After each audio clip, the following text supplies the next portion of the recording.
Bonjour à toutes et à tous, bienvenue, c'est Smart Impact, l'émission de celles et ceux qui font de la transformation environnementale et sociétale un axe fort de leur stratégie. Et voici le sommaire, c'est Xavier Dorchy, le directeur général délégué de Sophie Protéol, qui sera l'invité du grand entretien tout à l'heure. Sophie Protéol, c'est la société d'investissement et de développement du groupe Avril, géant de la filière des huiles et protéines végétales. Mais d'abord, je reçois Philippe Poetos, qui est le directeur de l'Office du tourisme des Carrozes, station de ski créée en 1936 et qui, 90 ans plus tard, doit faire face aux défis climatiques. Dans le débat de notre émission, on vous dévoilera une étude de la Fondation pour la Nature et l'Homme sur la place du vélo sur le réseau routier. Peut-on le développer sans pénaliser les automobilistes? Réponse dans une dizaine de minutes. Et puis dans notre rubrique consacrée aux startups éco-responsables, vous découvrirez Mycelium et ses solutions innovantes de reforestation. Voilà pour les titres, c'est l'heure de Smart Impact.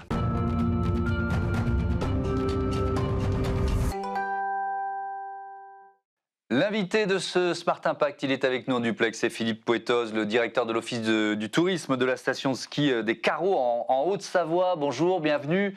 Les Carrozes qui fêtent leurs 90 ans, création de la station en 1936. Elle est dans un domaine qui s'appelle le Grand Massif, c'est ça? Expliquez-nous. Posez-nous le décor en quelque sorte. Bonjour à tous. Donc la station est née en 1936, à l'automne 36. Donc les Carrozes, c'est la porte d'entrée du domaine du Grand Massif, qui comporte les stations de Samoin, Morillon, Flaine et Six-Fer-à-Cheval. Donc voilà, et ce domaine fait partie, on va dire, des 5-6 plus grands domaines de France, avec à peu près 250 km de ski au pied. Et la station des Carrozes est une des portes d'entrée du Grand Massif, et qui permet, avec son village authentique adossé à un grand domaine, d'avoir une activité hivernale et estivale pour permettre aux vacanciers de venir séjourner chez nous. Alors il y a beaucoup de neige, j'imagine, là en ce moment? Oui, en effet, il y a énormément de neige. C'est vrai qu'on est sur des risques qui évoluent chaque jour entre 4 et 4 sur 5, qui posent pas mal de soucis. C'est vrai qu'on parle de dérèglement, de changement climatique, et cette année, on est sur un hiver particulièrement enneigé, ce qui nous ravit tous. Mais cette semaine, nos vacanciers auront eu pratiquement 6 jours sous la neige. Oui. Avec effectivement ces enjeux climatiques dont on va parler, vous allez nous présenter un nouveau télésiège que vous avez inauguré il y a quelques semaines, qui est en quelque sorte dans une logique d'économie circulaire. Vous nous raconterez tout ça, mais sur l'avenir des stations de ski, c'est vrai qu'il y a un vrai questionnement sur, alors là il y a beaucoup de neige, mais sur la régularité de la neige, sur l'utilisation des canons à neige et donc sur le partage de l'eau. Comment vous intégrez cette nouvelle donne à votre stratégie?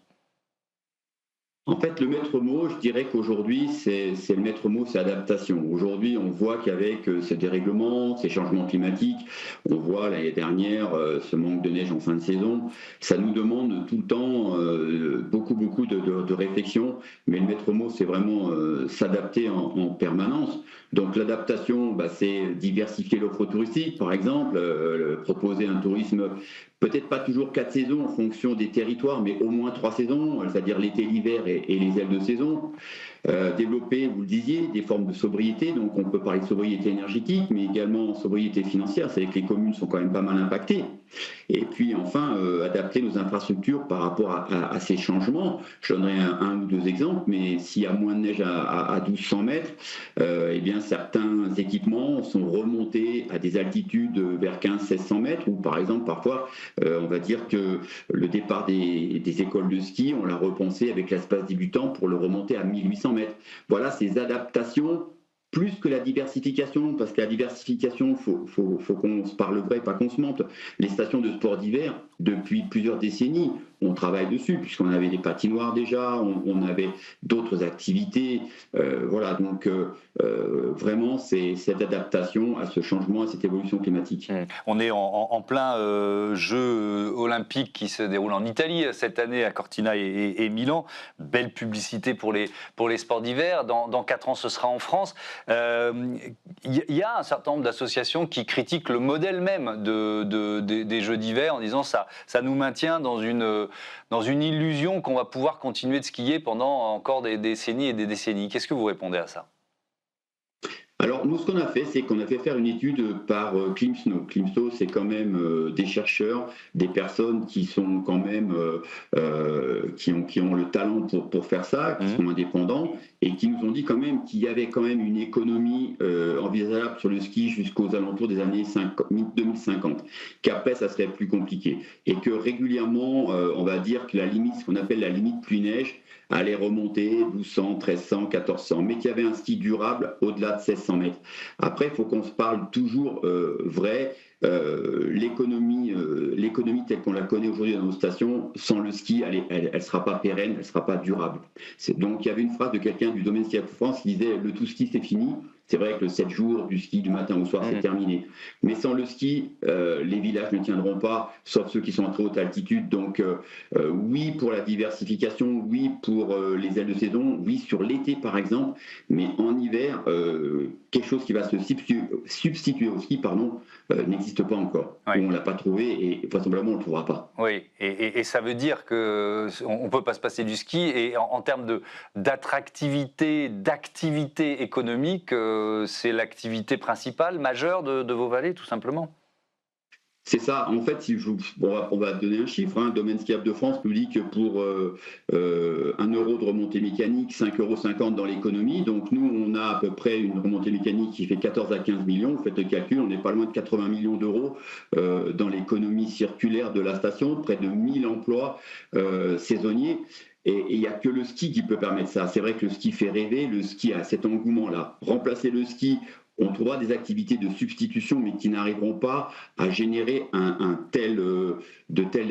va dire une telle économie et de soutenir, on va dire, les bars, les restaurants, les loueurs, les prestataires d'activités, et même des infrastructures.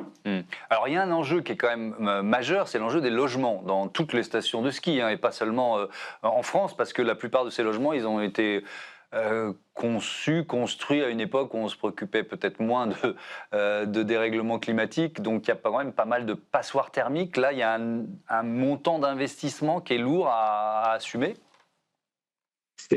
En fait, les collectivités, vous savez que cette fameuse taxe d'habitation, cette surtaxe au niveau des résidences secondaires, beaucoup de collectivités l'ont fléchée vers l'habitat, le logement, et surtout par rapport au logement des saisonniers. C'est vrai que dans les années 70-80, on avait beaucoup d'appartements, vous savez, qui faisaient 16-17 mètres carrés, ces fameuses studettes, où pour mettre le lit, il fallait fermer le frigidaire ou des choses comme ça, et qu'aujourd'hui, c'est plus du tout dans l'air du temps et que les consommations ont changé. Et donc, il y a vraiment des plans qui sont aujourd'hui pour la rénovation, pour racheter 2 ou 3 appartements et en faire un beaucoup plus grand, et également essayer pour ce logement saisonnier qui est vraiment crucial dans nos stations. On entend beaucoup parler de booking, d'Airbnb, de location saisonnière, où les gens en 1 semaine ou 2 semaines font des profits assez importants, et où on a vraiment, vraiment beaucoup de mal à loger, même les habitants à l'année. Aujourd'hui, des villages comme nous, essayons vraiment d'attirer des personnes pour vivre ici à l'année, dans un très beau contexte, dans un milieu incroyable. Il faut faire face à ces coûts et à ces logements qui est très très compliqué. Alors, on en vient à ce télésiège là que vous avez inauguré il y a quelques semaines. Alors, il est un peu particulier. Il est quoi? Il est reconditionné, c'est ça? Alors, c'est vrai que ça va devenir quelque chose qui va vraiment être de plus en plus dans l'air du temps, avec les enjeux économiques. Et comme nous, par exemple, nous sommes une SEM au carreau, c'est-à-dire que c'est la collectivité qui est majoritaire de nos remontées mécaniques. Et autour, l'autre opérateur, c'est la Compagnie des Alpes, la Caisse des dépôts et consignations. C'est vrai qu'on a fait le choix dès le début d'une réflexion autour d'un télésiège d'occasion. Donc un télésiège d'occasion, ça voulait dire imaginer son reconditionnement. Voilà. Donc qu'est-ce que ça voulait dire? Ça voulait dire qu'on l'a acheté dans les Pyrénées, On l'a démonté, on l'a transporté chez nous, et après, on a gardé à peu près 70 à 80% des pièces, mais qu'on a quand même toutes revérifiées une par une, et on a changé 20 à 30% des pièces, essentiellement les gares de départ d'arrivée, le câble, les sièges, voilà, pour arriver à remonter un télésiège, et si vous le voyez, vous êtes bluffé, on dirait un neuf. Donc voilà notre idée de départ, c'était concilier la performance de quelque chose d'un télésiège 6 places qui remplaçait un 4 places fixe avec un débit qui passait de 2000 à presque 3000 skieurs, d'une sobriété à la fois énergétique et puis financière, et en gardant quand même cette attractivité parce qu'il fallait aussi penser expérience client et été-hiver. Voilà un petit peu pourquoi ce choix d'un télésiège reconditionné. Et bien évidemment, si on parle argent, ça coûte moins cher. Au final, un coût de 7 millions d'euros pour un neuf qui serait au-delà de 10 millions. Oui, donc il y a aussi évidemment un intérêt économique. Vous avez pu évaluer en termes d'impact matériel, émissions de CO2, ce choix d'un télésiège reconditionné par rapport à un neuf. En fait, on a regardé et en fait, il y a pratiquement, on va dire, on a divisé par 10 l'impact. En achetant quelque chose plutôt que de le faire complètement et en utilisant 80% des pièces. Donc là, l'empreinte carbone liée à cette réalisation donc, est quasiment divisée par 10, ce qui était vraiment important, plus une grosse économie financière. Voilà, donc pour nous, c'était comme une évidence. Merci beaucoup Philippe Pouettos. Tiens, j'en profite pour annoncer un événement paddle, puisqu'on parlait de diversification tout à l'heure. Ça va se passer au mois de mars, un tournoi, l'événement Paddle Sim qui aura lieu dans votre station des Carreaux. Merci, bonne saison, bon ski, bonne neige et à bientôt sur Be-Smart for Change. On passe tout de suite au débat de cette émission, comment développer l'usage du vélo sur nos routes en dehors des villes.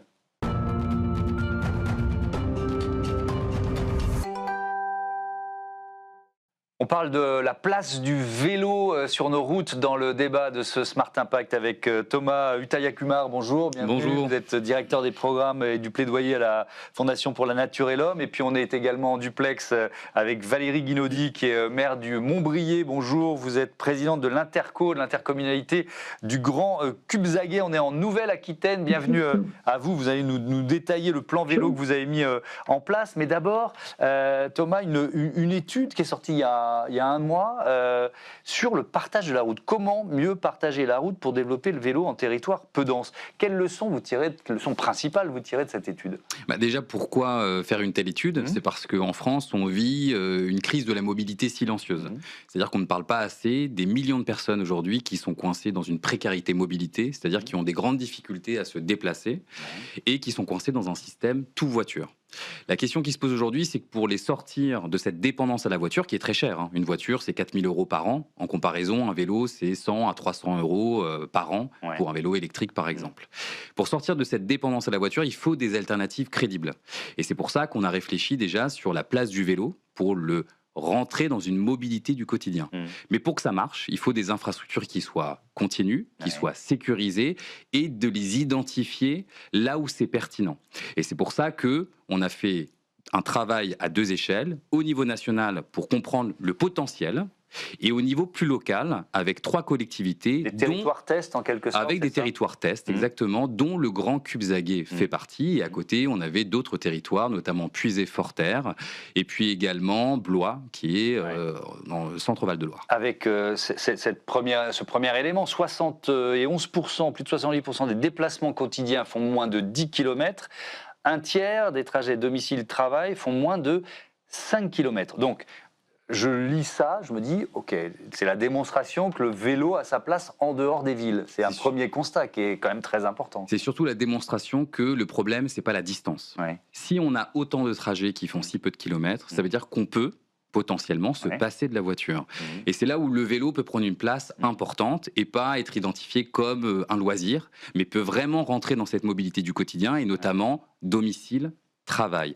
La question maintenant, c'est où peut-on avoir des infrastructures qui soient sécurisées? Parce que vous le savez très bien, on roule sur une route de campagne et brutalement, on se retrouve face à une nationale infranchissable, une départementale à 80 km/h ou un rond-point dangereux. Et c'est cette continuité qui est aussi le cœur de notre sujet. Oui, effectivement. Comment créer de la continuité, comment créer des pistes cyclables qui soient sécurisées. Vous dites qu'il suffit de mobiliser 3,5% du réseau routier pour faire de la place au vélo. On y reviendra ensemble dans un instant. Mais Valérie Guinaudi, je veux bien que vous nous parliez de ce plan vélo là, que vous avez mis en place, je crois, il y a plusieurs années, 2021, si je ne me trompe. C'est quoi? C'est une sorte de feuille de route que vous vous êtes donnée? Exactement. Au regard du constat que je partage avec Thomas sur le fait que on est sur un système tout voiture, mais malgré tout, il y a des déplacements du quotidien pour certaines personnes qui vont pas très loin, qui travaillent à côté de leur lieu de résidence, qui sont susceptibles d'être faits à vélo. Et nos territoires étaient pas du tout et ne sont toujours pas d'ailleurs adaptés au vélo. Donc nous, en 2021, on a élaboré un plan vélo, mais dans une logique un peu à l'ancienne, effectivement, avec beaucoup d'aménagements. Et c'est l'intérêt de l'étude qui a été faite par la Fondation Nature et l'Homme, de montrer qu'on peut faire maintenant différemment. Notre plan vélo, c'était beaucoup de pistes cyclables, mais c'est très cher. Et finalement, il y a très peu de communes qui ont pu réaliser les aménagements qui étaient prévus dans ce plan vélo. Donc aujourd'hui, nous, on regarde très attentivement le sujet de la réaffectation, parce qu'effectivement, on a beaucoup de petites routes sur nos communes qui peuvent être réutilisées et partagées dans le cadre du développement du vélo. Donc ça veut dire, Thomas Utayakumar, qu'il n'y a pas forcément, ce que je comprends, besoin de construire des pistes cyclables. C'est quoi l'alternative? En fait, vous avez dit quelque chose d'important tout à l'heure. Théoriquement, au niveau national, les 2/3 du réseau routier pourraient être affectés à des infrastructures cyclables. Mais c'est pas parce qu'on peut les mettre qu'il faut les mettre. Dans cette période de contraction budgétaire, il faut être réaliste. Et grâce aux territoires comme le Grand Cubzaguais et avec cette lunette et cette focale un peu plus territoire, on s'est rendu compte qu'en moyenne, seulement 3,5% du réseau routier permettrait de relier les pôles de vie, les commerces, les gares, les écoles. Donc déjà, il n'y a pas besoin de mettre des pistes cyclables partout. Et la réaffectation, c'est le terme clé. Pourquoi la réaffectation? C'est l'utilisation de l'existant. C'est-à-dire utiliser des routes qui sont peu fréquentées par les voitures, qui ont des vitesses moyennes inférieures à 60 km/h, pour que ce ne soit pas dangereux quand même pour les vélos, et faire en sorte que si on a des détours à mettre en place parce que le vélo sera roi, il ne faut pas que ça augmente le temps de trajet pour des automobilistes de plus de 5 minutes. Et dans cette période où c'est très, la friction est très présente, les polarités se creusent, il faut absolument ne pas créer le conflit entre usagers. Mais ça veut dire, ce que je comprends, c'est qu'il y a des routes qui vont être dédiées au vélo, en fait. C'est ça l'idée. Exactement, il y a des routes qui vont être dédiées au vélo ou en partage de la voirie avec des voitures. Parce que comme les routes sont peu dangereuses, qu'on va y mettre des voies sécurisées, ce partage de la voirie permettra justement une cohabitation saine et apaisée. Et lorsqu'on a travaillé à l'échelle des territoires, en collaboration justement par exemple avec le Grand Cubzaguais, on se rend compte que c'est possible, c'est viable, ça va mériter aussi une concertation, mais que ça permettrait vraiment de trouver une solution crédible et opérationnelle dans un moment où tant de personnes ne peuvent plus se déplacer comme ils le voudraient à cause de la voiture. Alors, je veux bien votre retour d'expérience, Valérie Guinaudi. Vous en êtes toutes de ce partage de la route ou de cette réaffectation? Alors, nous, on est en fin de premier plan vélo et on va avoir justement à le renouveler. Et le sujet vraiment sur ce qu'on peut tirer de notre précédent plan vélo, c'est qu'il y a à la fois les infrastructures à mettre en œuvre, mais aussi à redonner de la culture du vélo, que ce soit pour ceux qui font du vélo, mais aussi pour ceux qui partagent la route avec le vélo. Et c'est bien le sujet pour nous aujourd'hui, c'est de pouvoir apaiser les voies de réaffectation et avoir une concertation avec à la fois les voitures qui utilisent ces routes, même si ce sont des routes à petit passage, et les vélos. Et je pense que cette culture du vélo et de la remise du vélo sur nos routes, c'est essentiel pour pouvoir développer le vélo sur nos territoires. la voiture a pris toute sa place avec tout ce que ça comporte comme comportement parfois un peu déviant. Aujourd'hui, le sujet, c'est bien de remettre à la fois du vélo, mais aussi de remettre des piétons sur nos routes, que nos jeunes puissent prendre le vélo, aller au collège, à l'école à vélo, en toute sécurité, et pour rassurer les parents et inciter vraiment au maximum à prendre ce vélo. Ouais, je comprends bien le principe, mais alors peut-être que c'est un peu trop tôt, mais je vais me faire l'avocat du diable. Enfin voilà, il suffit qu'il y ait 10 maisons d'un côté et 5 de l'autre pour dire mais cette route-là, on veut la garder pour la voiture. Vous voyez ce que je veux dire? Il faut convaincre, c'est ça qui est le plus compliqué? Alors, le plus compliqué, c'est effectivement convaincre, mais je pense que aujourd'hui, on est dans une période où on peut convaincre les habitants de notre territoire. On l'a vu par exemple sur la tempête là qu'on a eue ces derniers jours, il y a eu plein de routes coupées.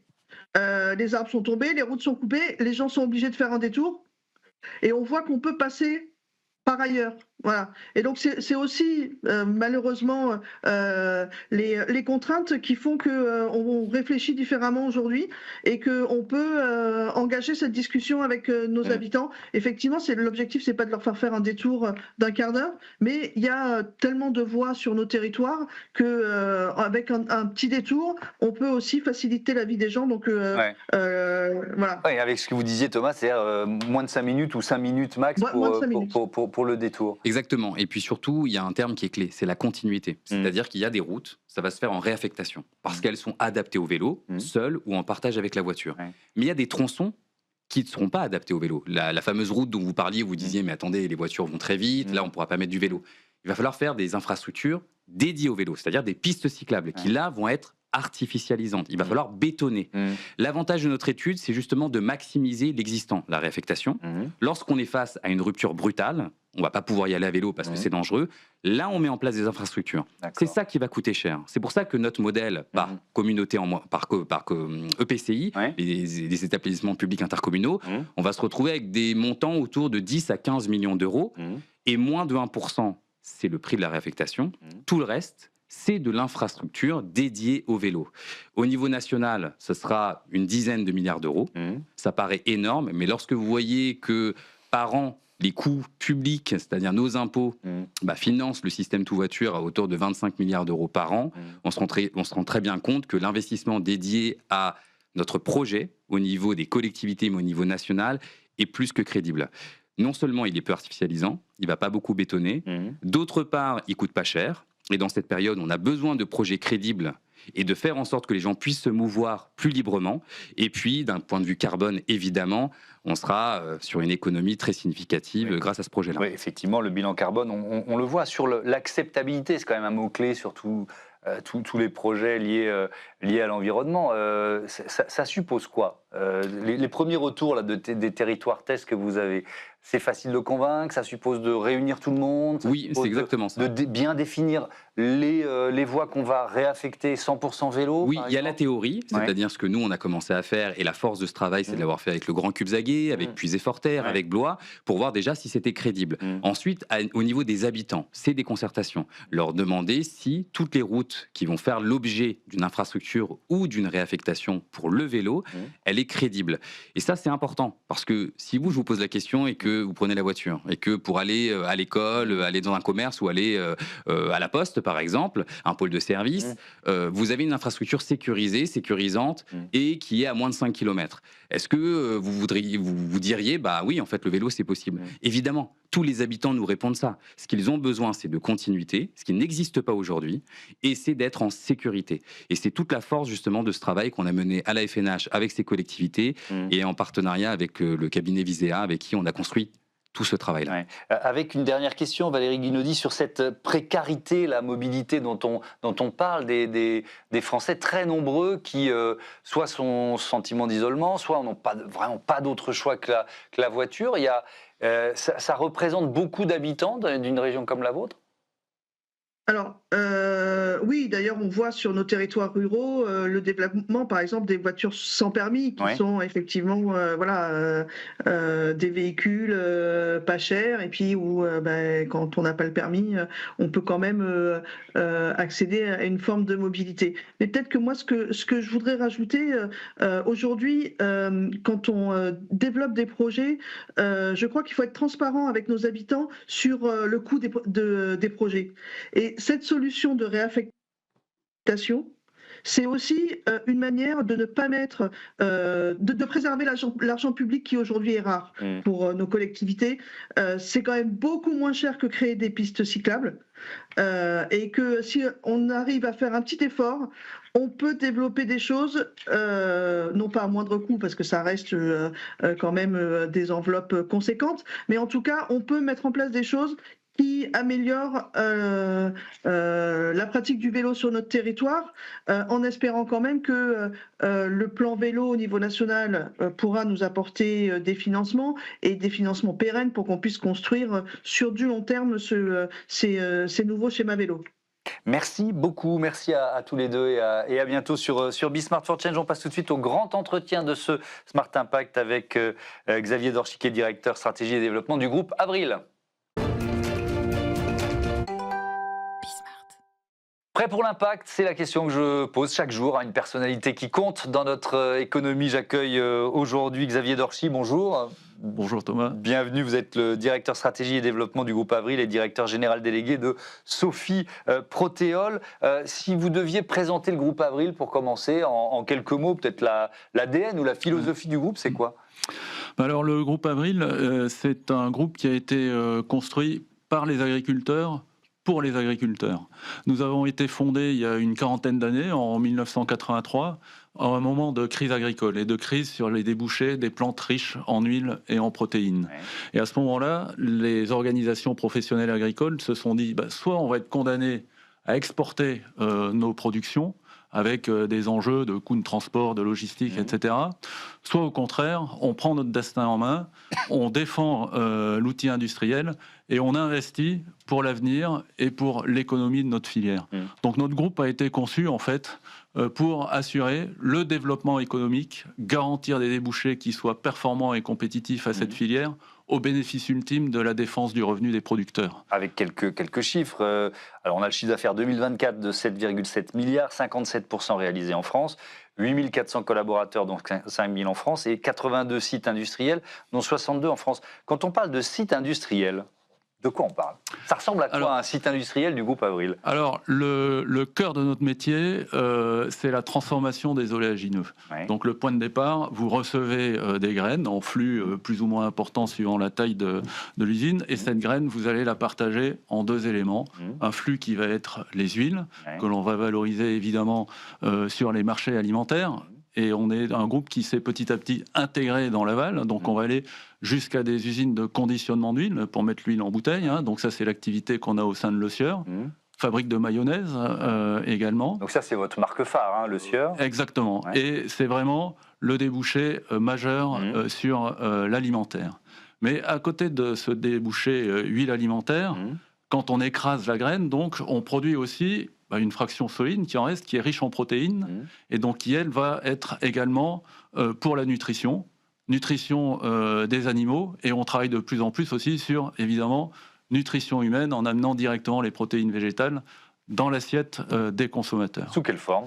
Alors, ça peut être des protéines concentrées, ingrédients, et puis on travaille aussi sur tout ce qui est les légumineuses, qui sont d'autres plantes riches en protéines. Là, il y a moins d'huile, et qu'on va trouver, donc c'est les lentilles, qu'on va trouver soit directement dans notre assiette, soit dans des plats préparés. Alors, il y a les huiles, la nutrition animale. Alors, il y a aussi une activité biodiesel, c'est ça? Parce qu'on a parlé des huiles alimentaires, qui ont comme débouché collatéral cette protéine.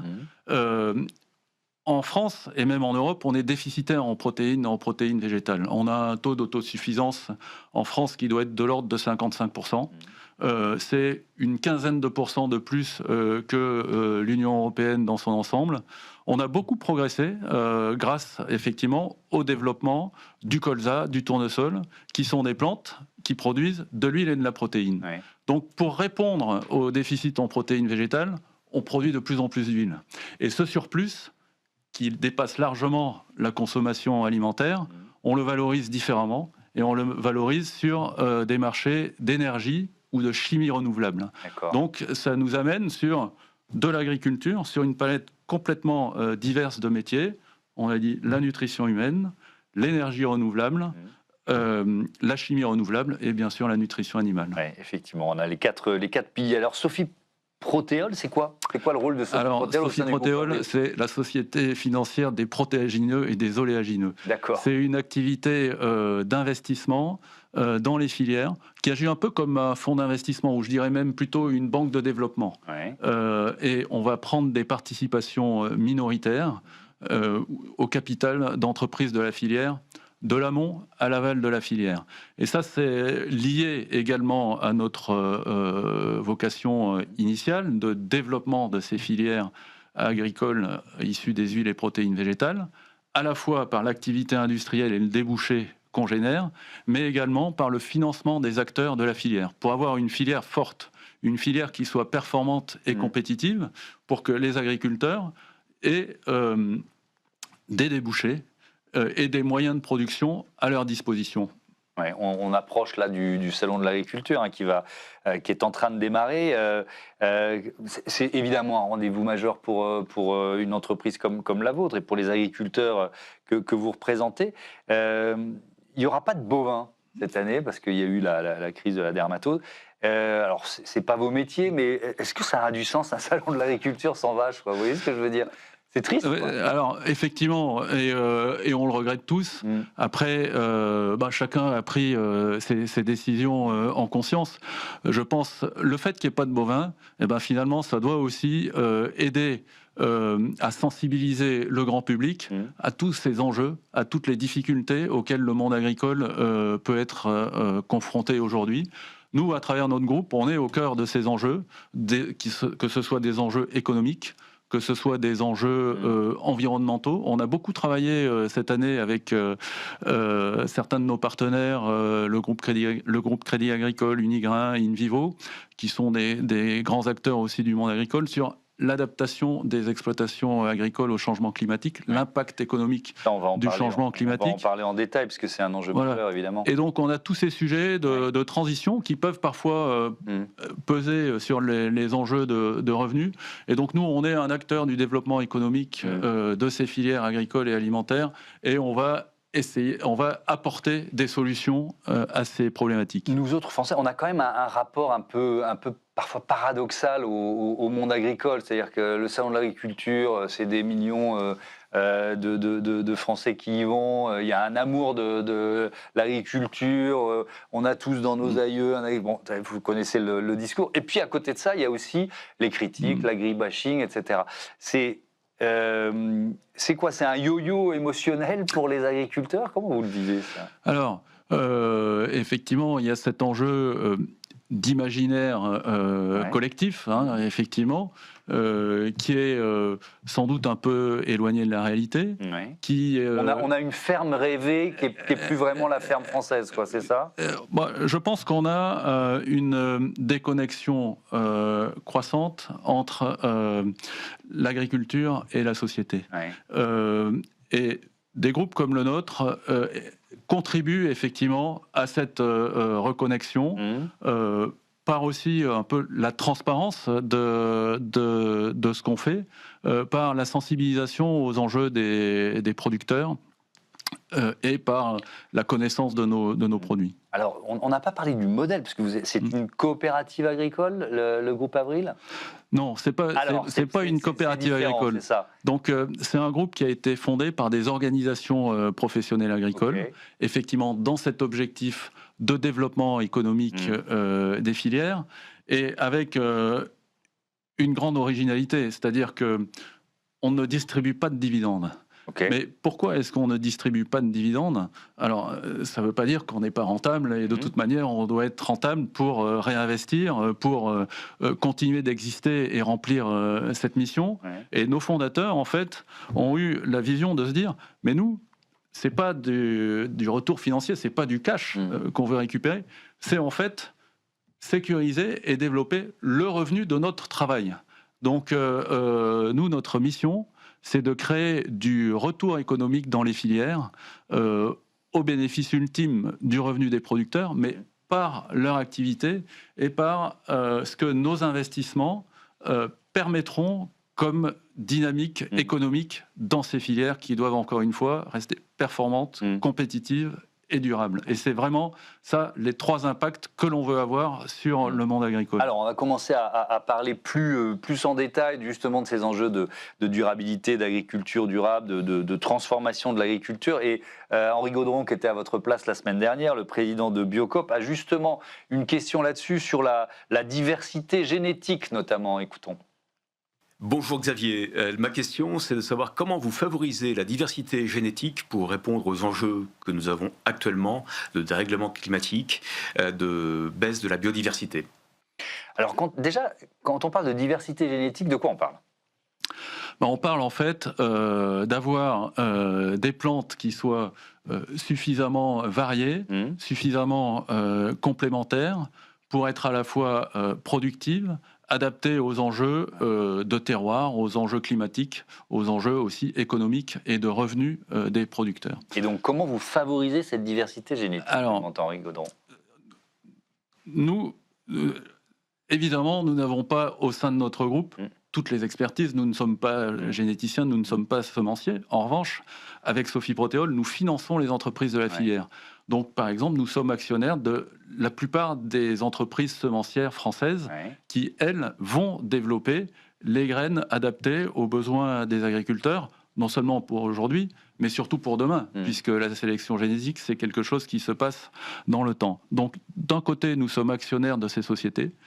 De l'autre côté, nous mobilisons des fonds, toujours à travers Sophie Protéol, pour les accompagner dans certains programmes de recherche et de développement, pour avoir effectivement des variétés robustes, adaptées aux conditions climatiques ou à leur évolution, adaptées aussi à l'évolution des maladies, parce que quand on parle de transition agricole, on sait aussi qu'il y a un certain nombre de molécules qui aujourd'hui sont utilisées dans le traitement des plantes qui ne seront plus autorisées. Donc ça, il faut avoir des plantes qui du coup ont une forme de robustesse différente.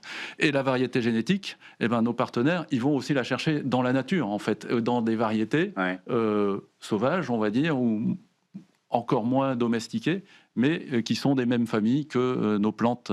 Ça veut dire aussi adapter les cultures, les semences à ce changement climatique qu'on subit? Adapter les cultures, adapter les semences, adapter aussi les modes de production. Et ça, c'est le résultat de l'étude que j'évoquais tout à l'heure, qui nous a permis de faire un point très précis sur les enjeux économique aussi de l'adaptation du changement climatique sur le revenu des exploitations agricoles et les leviers d'adaptation. Les leviers d'adaptation, ils sont techniques, ils sont agronomiques, ils sont globalement tous connus.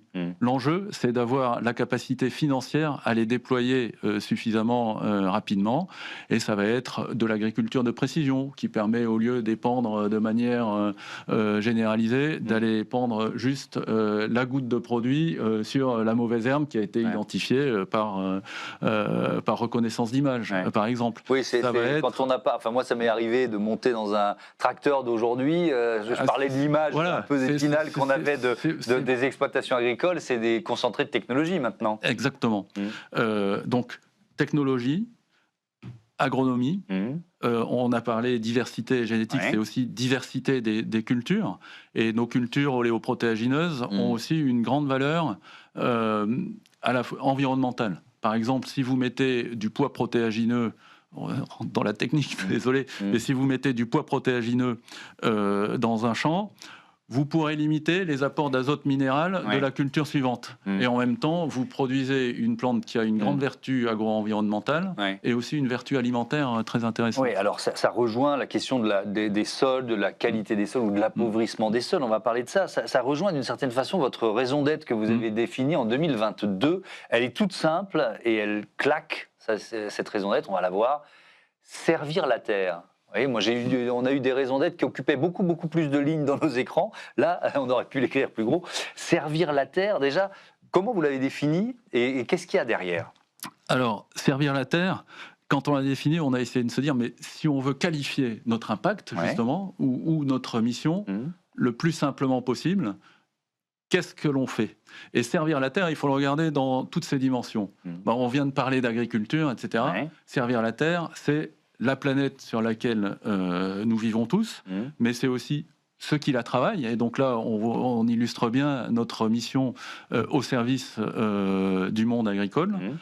C'est aussi servir ceux qui l'habitent en les nourrissant et évidemment protéger la planète avec ce qu'on a évoqué tout à l'heure en carburant et chimie renouvelable. Et donc, je viens sur la question de l'appauvrissement des sols. C'est vrai que c'est une critique, sans doute en grande partie justifiée, qui est faite au monde agricole, ou en tout cas au modèle qui était celui du monde agricole pendant des décennies.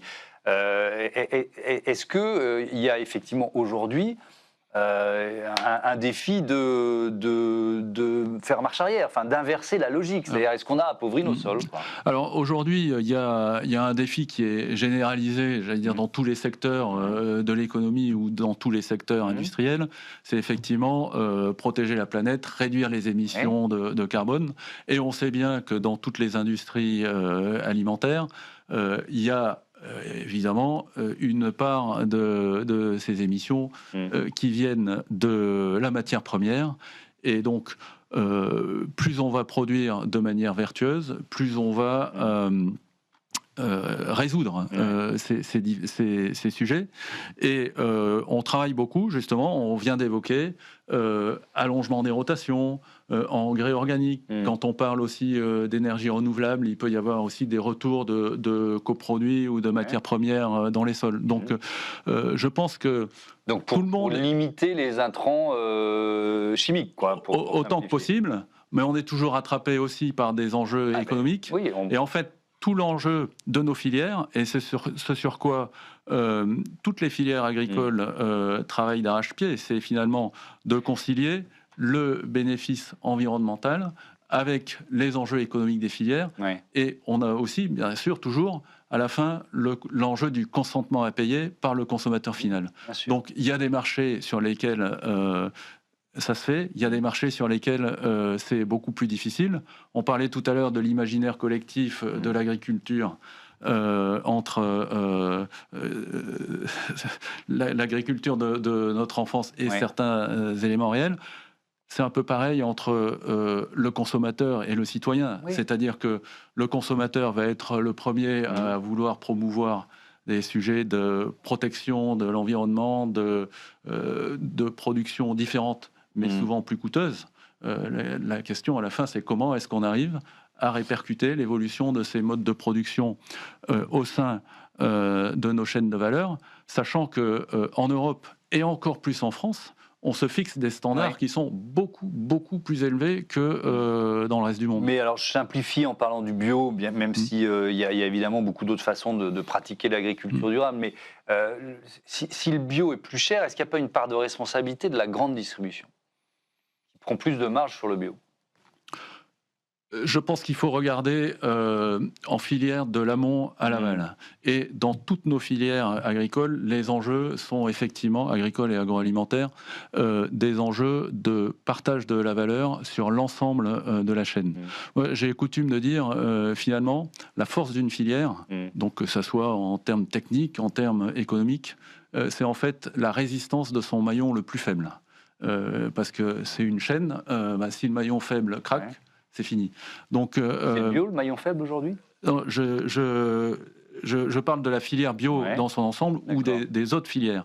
Donc, en termes, vous évoquiez le sujet de la marge de distribution, mais il y a aussi, encore une fois, la rémunération des producteurs avec les aléas de production, etc. Donc, pour moi, le vrai sujet, et sur toutes les filières, c'est cet enjeu de partage de la valeur qui doit être à la fois suffisamment transparent et équitable. Et c'est comme ça, en fait, que les filières vont bien se développer. Est-ce qu'il y a plus de... Je reste un peu sur le bio. Est-ce qu'il y a plus de déconversion que de conversion? Alors, c'est ce qui s'est passé dans les années précédentes. Ouais. On revoit une dynamique positive sur le bio. Dans notre groupe, nous travaillons sur le bio comme sur le conventionnel, y compris à travers les investissements de Sophie Protéol, et avec une logique de structuration sur le long terme. Donc, un acteur comme Sophie Protéol, par exemple sur nos investissements dans le bio, puisqu'on a un certain nombre d'investissements dans le bio, plutôt au niveau de la collecte ou de la première transformation, justement, on apporte des ressources de long terme aux entreprises pour le long terme, justement, et pour leurs investissements de long terme, et leur permettre alors, justement, de faire face un peu aux aléas du marché et de finalement qu'elles aient une structure financière qui leur permette de s'affranchir de la volatilité du marché. On amène cette vision long terme. Le bio, on est convaincu qu'il a sa place, il a son marché vis-à-vis des consommateurs, des agriculteurs aussi qui sont un agriculteur qui fait du bio, il est aussi convaincu de ce qu'il fait. Donc il faut qu'il trouve son débouché dans le mode de production qui lui convient.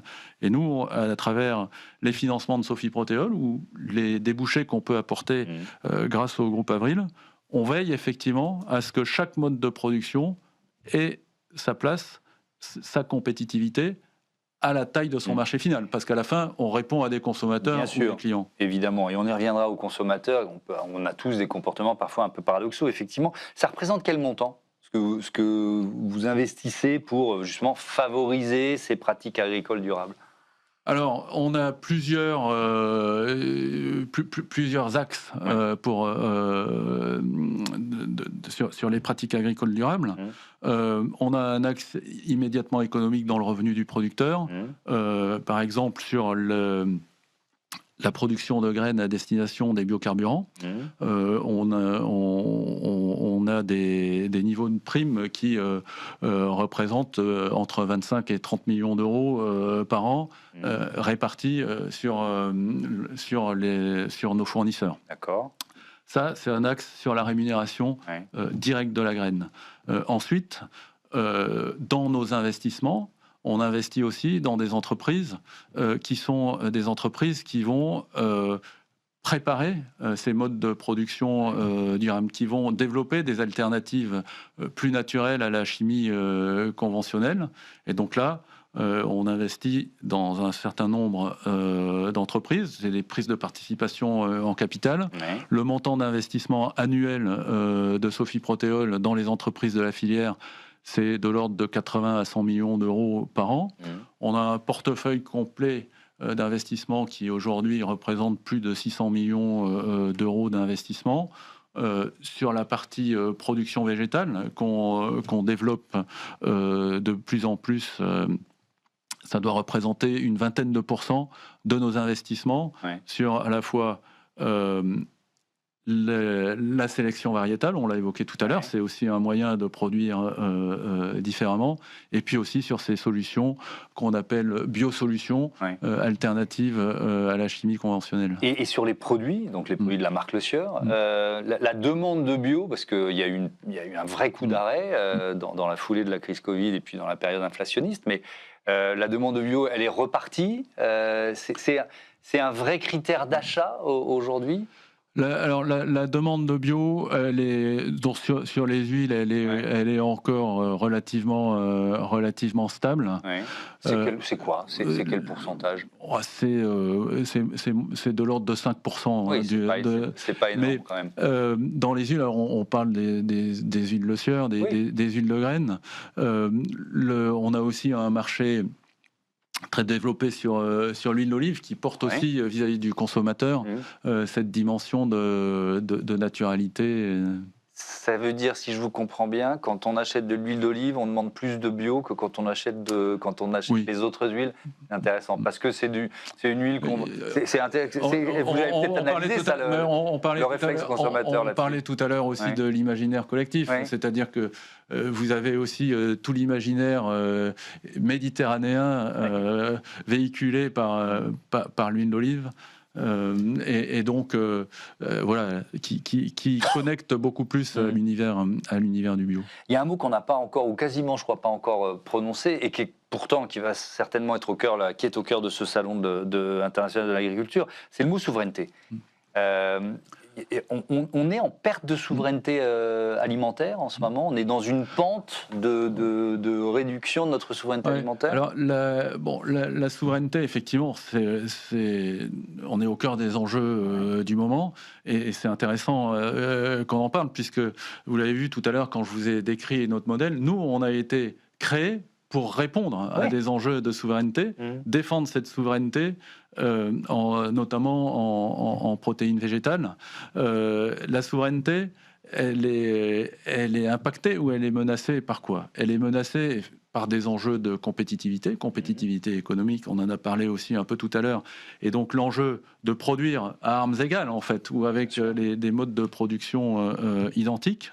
Nous, par exemple, sur certains de nos marchés, on est très exposé à une concurrence déloyale chinoise.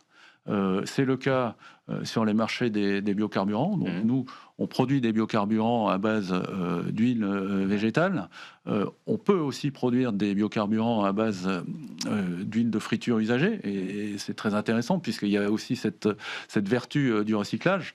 En revanche, le marché européen est inondé de fausses huiles ou alors les Chinois sont tous mis à manger beaucoup de frites et d'aliments. Exactement. De friture, Mais en tout cas, le marché européen est inondé d'une quantité d'huile de friture usagée qui est bien plus importante que ce qu'on peut imaginer. On a un cas équivalent dans le domaine de la nutrition animale. En nutrition animale, on utilise des acides aminés qui viennent complémenter l'aliment pour avoir une nutrition optimale de l'animal.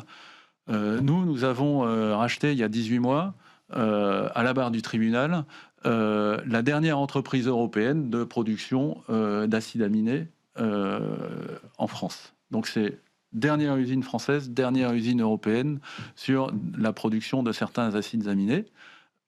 Cette usine était en faillite face à une concurrence chinoise déloyale.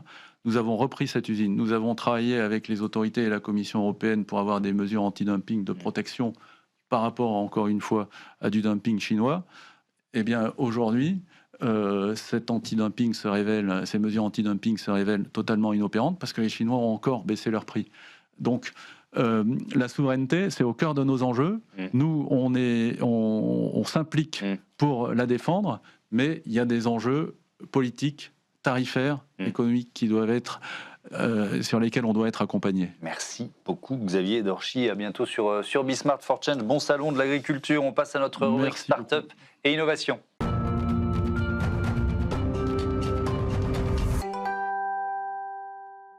Smart Ideas, c'est notre rubrique consacrée aux startups éco-responsables. J'accueille Valérian Martin, bonjour. Bonjour. Bienvenue, vous êtes le président de Mycelium, cofondateur avec Mathieu Penet, idée qui est lancée en 2023, entreprise créée il y a un an. Avec quelle idée? Racontez-moi.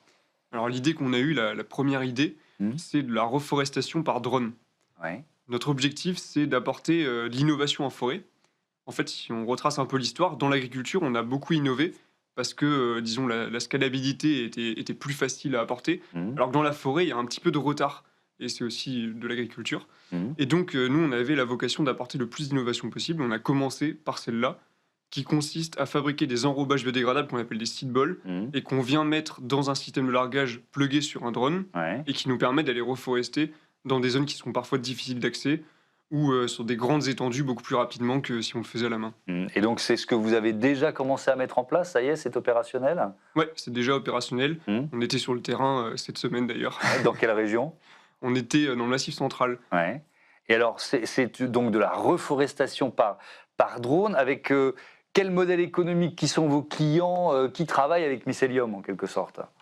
Eh bien, on travaille avec des gestionnaires et des experts forestiers. Ouais. En fait, ce sont des acteurs qui regroupent un grand nombre de propriétaires qui ont délégué la gestion des forêts à des cabinets spécialisés. Mhm. Et nous, du coup, on vient travailler avec eux sur des parcelles qui peuvent être un petit peu difficiles, où on va leur apporter justement un complément par rapport à ce qu'ils feraient de manière traditionnelle. Ouais. Ça coûte cher de reforester par drone ou alors c'est peut-être moins cher? Je ne sais pas, je ne me rends pas compte, c'est moins cher, plus cher qu'une reforestation classique. Ben, en fait, justement, ça dépend vachement du contexte. Ouais. Ça dépend déjà de la région en France. Bien sûr. Et les prix varient de à peu près 750 € à l'hectare au plus bas Mhm. pour la plantation classique. Mhm. Et ça peut monter à 2 000 à 3 000 € de l'hectare, suivant la difficulté du contexte. Et donc nous, on vient proposer un prix qui est aux alentours de 1 500 €, suivant le choix des essences. Mhm. Et donc ça nous permet d'avoir un prix qui est moins élevé dans les contextes qui sont justement très compliqués, où les prix auraient pu gonfler. Quel défi technique vous avez rencontré? Parce qu'il y a l'idée de départ et puis après, il faut réussir à en faire en sorte que ce soit opérationnel et que ça devienne une entreprise. Ah bah alors ça, des défis, on en a tous les jours depuis Ouais. le début, depuis qu'on a commencé. Des défis, je dirais tout d'abord d'un point de vue de la biologie végétale, la germination. Comment optimiser la germination d'une graine, vu qu'on ne plante pas des plants, Ouais. alors que d'habitude, c'est que des plants qui sont plantés en forêt. Et donc, on doit trouver ensuite tous les paramètres optimaux pour réussir à augmenter au maximum les taux de survie, pour ensuite arriver au même taux que si on avait planté à la main. Ça, c'était le premier défi très compliqué à résoudre. Mhm. Et on l'a toujours pas totalement résolu. On est encore en train de travailler dessus et je pense que ça va encore nous prendre pas mal de temps avant d'arriver au résultat final. Et après, le deuxième défi, c'est l'industrialisation. Parce qu'on met environ 10 000 enrobages par hectare.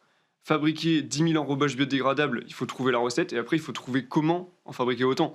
Là, pour vous dire, on avait 6 hectares de projet, ça fait 60 000 enrobages à produire. Il faut trouver comment le faire. Ouais. Et donc ça veut dire avoir des partenaires qui vont produire ces enrobages, c'est ça? On fait tout nous-mêmes pour l'instant. D'accord. Et donc vous faites ça comment? C'est un atelier? Ça pourrait devenir une industrie, mais vous n'en êtes pas encore là.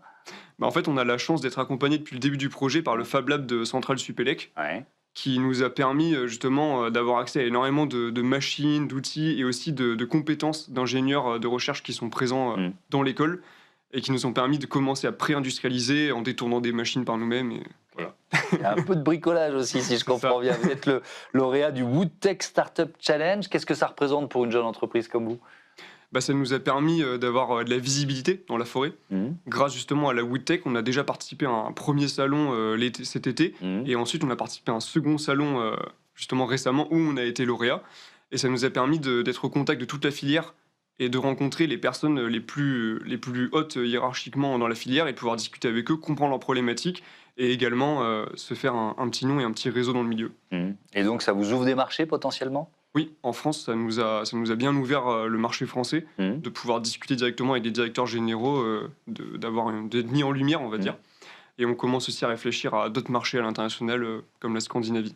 Merci beaucoup Valérian Martin et bon vent à Mycelium. Voilà, c'est la fin de ce Smart Impact. Merci à toutes et à tous de votre fidélité à Be Smart for Change, la chaîne des affaires. Je vous dis à demain. Salut.